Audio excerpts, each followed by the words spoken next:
کہ میں بھی ایجوکیٹ ہوں اور ہم سیو ویو لینتھ پہ آ جائیں. تو اب آپ کی اجازت سے میں شروع کرتا ہوں کہ دنیا میں جو جہاں جہاں جمہوریت ہے، جمہوری اقدار ہیں، تو وہاں پہ مختلف جو ممالک ہیں وہاں پہ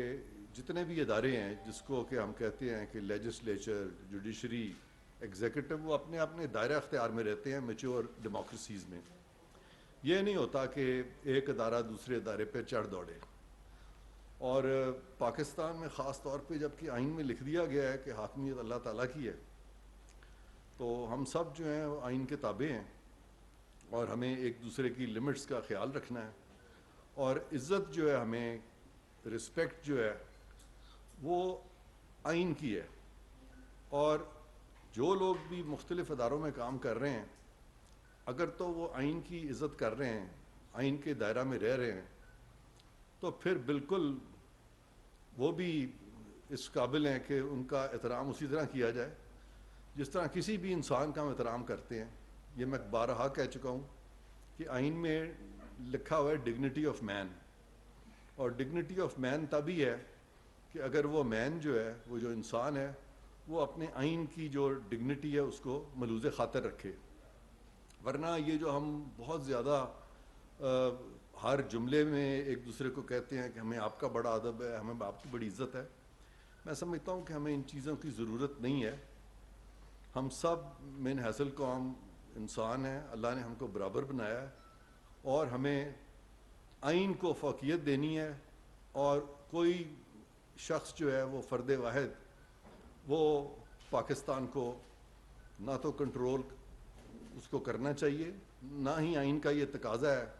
کہ کوئی بھی فرد واحد جو ہے وہ آپ کو کنٹرول کرنا شروع کر دے. تو آج جو گفتگو آپ سے ہوگی وہ اس شعبے کے بارے میں ہوگی،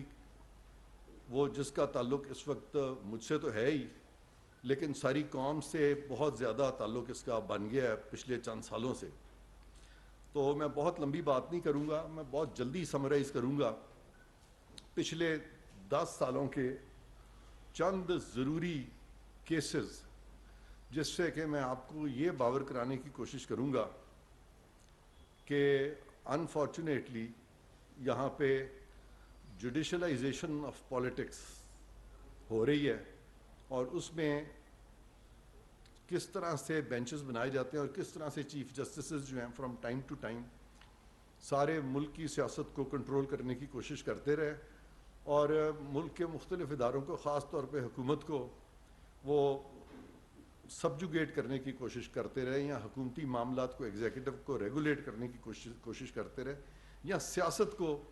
وہ اپنی ڈگر پہ چلانے کی کوشش کرتے رہے. تو ان چند کیسوں میں بہت پرانی بات نہیں ہے. مجھے ایک دم آپ کے سامنے بیٹھے ہوئے یاد آ گیا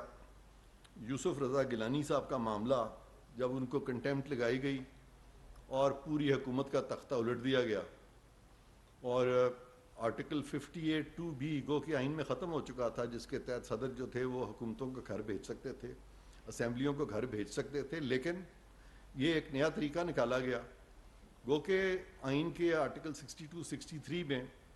فورمز موجود ہیں ڈسکوالیفائی کرنے کے،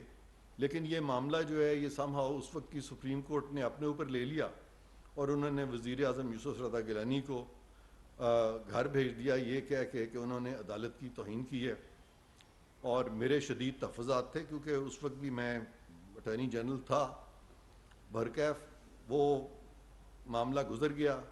تذکرہ ضروری تھا، وہ ایک بہت بڑی وائلیشن تھی پاکستان کی کانسٹیٹیوشن کی، اور وہ میں سمجھتا ہوں کہ آپ سے شیئر کرنا ضروری ہے. اس کی نائسٹیز میں نہیں جا رہا، لیکن مختصراً اگر آپ کو بتاتا چلوں کہ وزیر اعظم پاکستان کا ہرگز یہ منصب نہیں ہے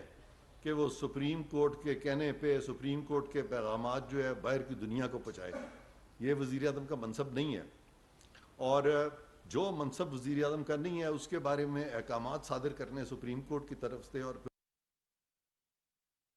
غیر آئینی تھا. اور اگر یہ وزیر اعظم کا منصب تھا تو پھر اپنے فرائض منصبی میں وزیر اعظم ویسے ہی آئین میں لکھا ہوا ہے کسی کو بھی جواب دینی ہے، کسی عدالت کو جواب دینی ہے. اب ہم آگے چلتے ہیں. دوسرا معاملہ ہم نے دیکھا